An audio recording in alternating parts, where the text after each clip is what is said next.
had fallen, and that was what had been protecting.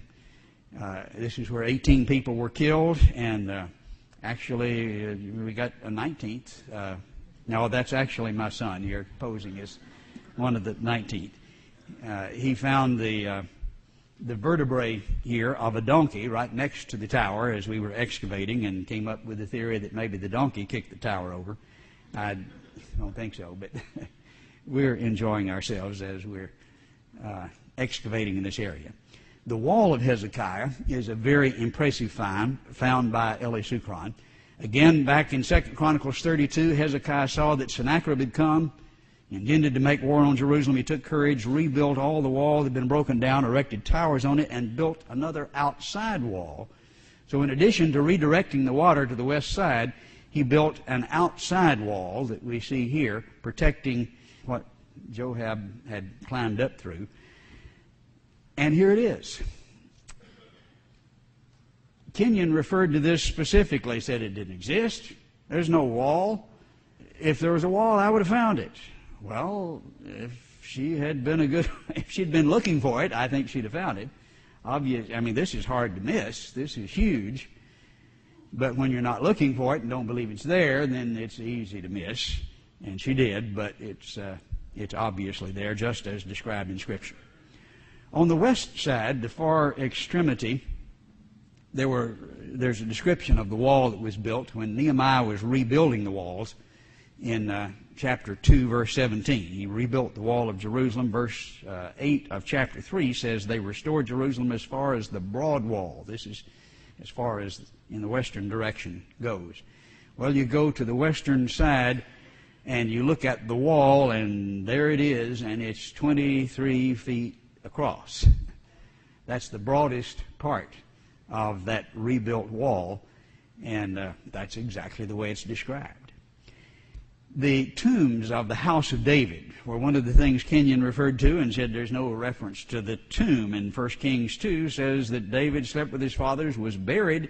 Well, if you find some of the tombs of the prophets, and there are several there, you ought to certainly find where David was buried. Well, we did.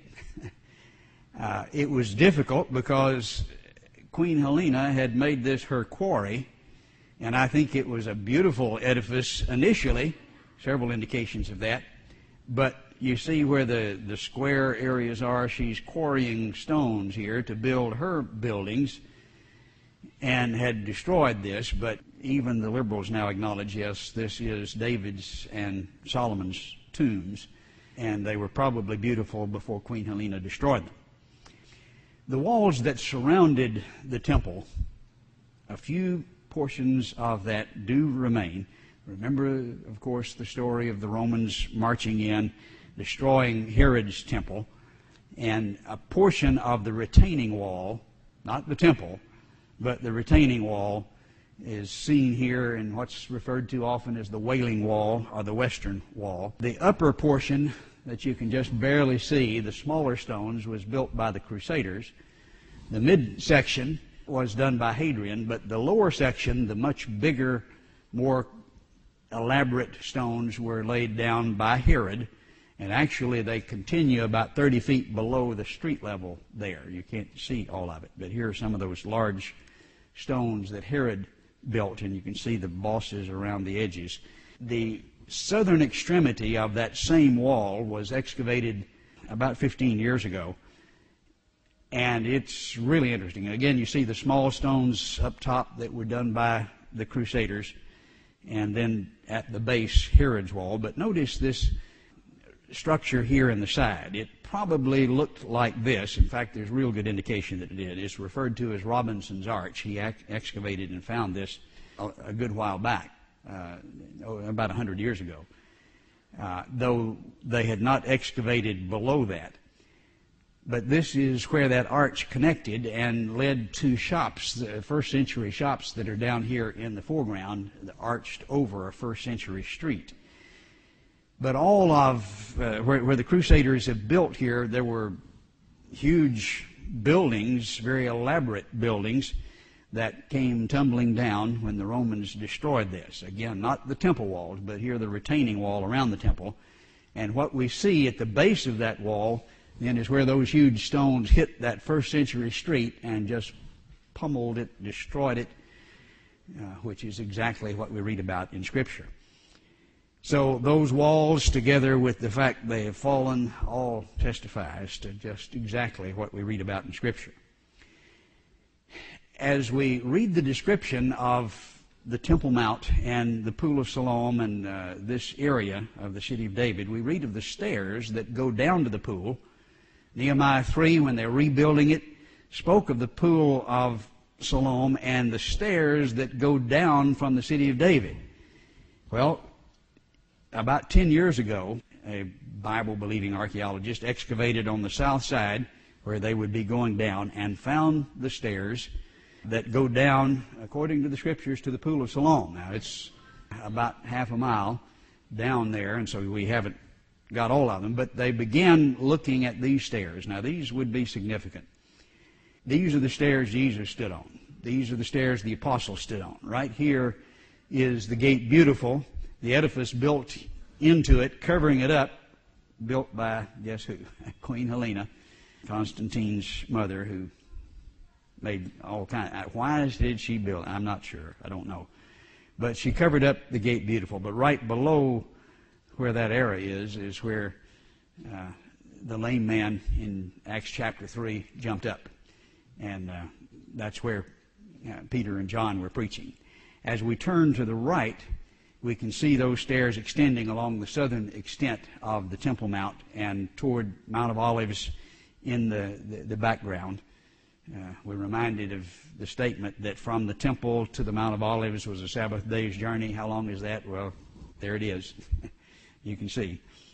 And as you turn back around to the right again, you see down those stairs toward the city of David, actually a little bit more to the right. Going down those stairs, we have sunk shafts, and those stairs do continue all the way down to the Pool of Siloam, though we couldn't find them as we neared the pool. This is referred to in John 9, where Jesus told the blind man, go wash in the Pool of Siloam. As we suggested in 2004, we finally found the real pool, which is this green area covered by the fig trees and the pomegranates owned by the Anglican Church, who say, this is our fig tree grove and you can't have it. We're negotiating at this point. But in June of 2004, they were repairing a sewer pipe, and as they did, they found these steps going down. Elie Sucron immediately recognized this as the Pool of Siloam, though he was ridiculed by many. By November of that year, when we were there, we took this picture. Obviously, much more had been excavated. And then by June of 2005, it looked like this. Now, we still don't have a permit. We have a permit to fix the sewer pipe, and so we're fixing the daylights out of that sewer pipe.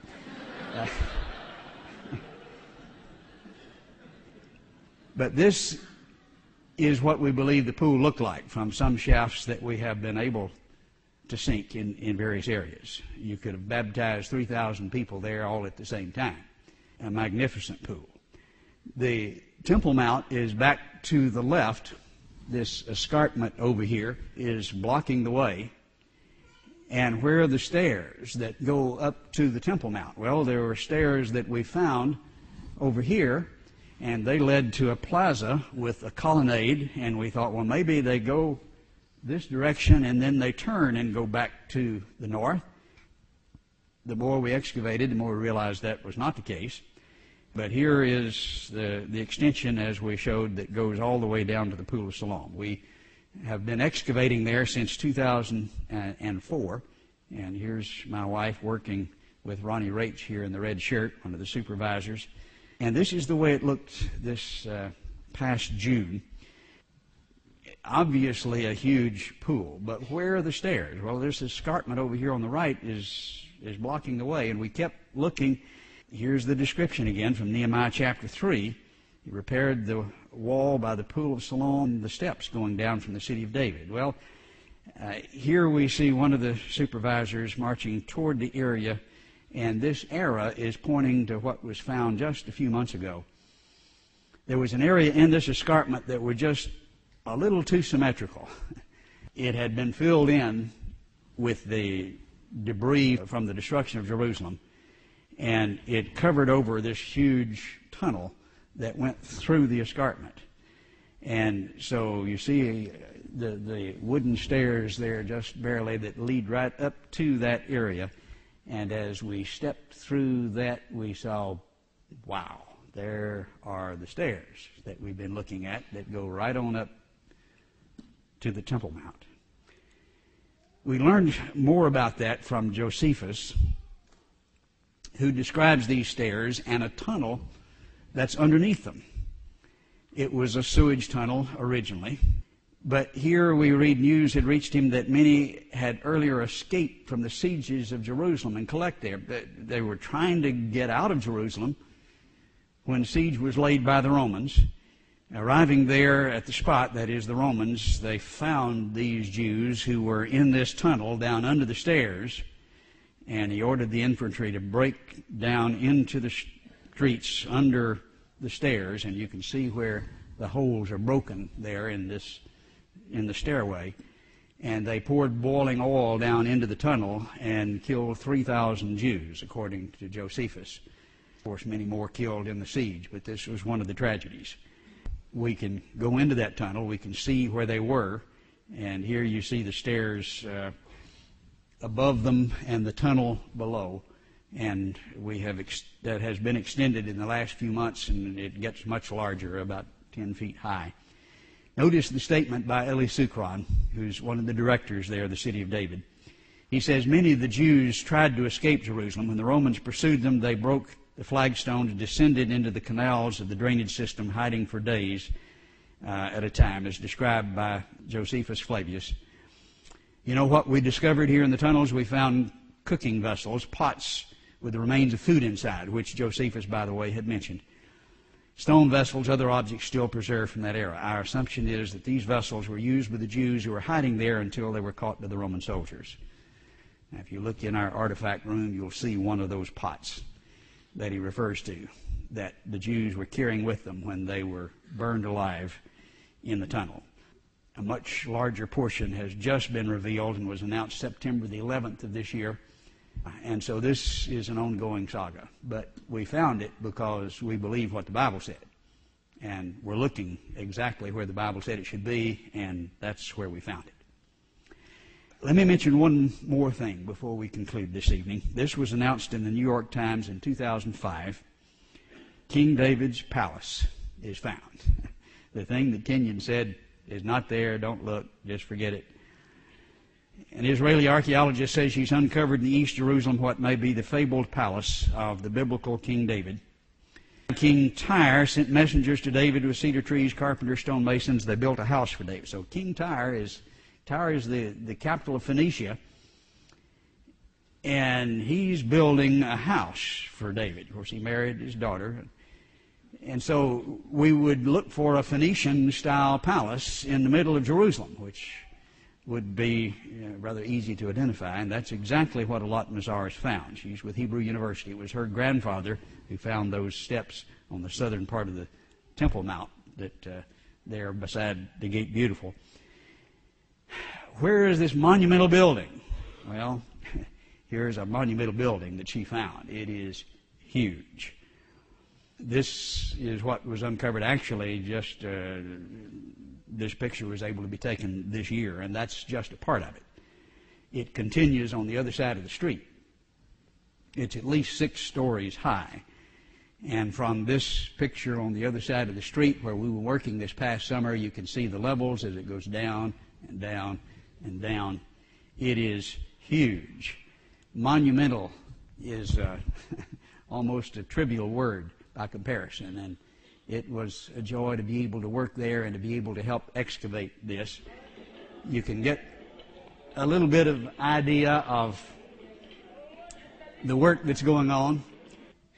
Looking at the pottery, we found that this was clearly identified. Some of it pictured here in place as it was being uncovered is from the 10th century, which is definitely identifying it as the time of David.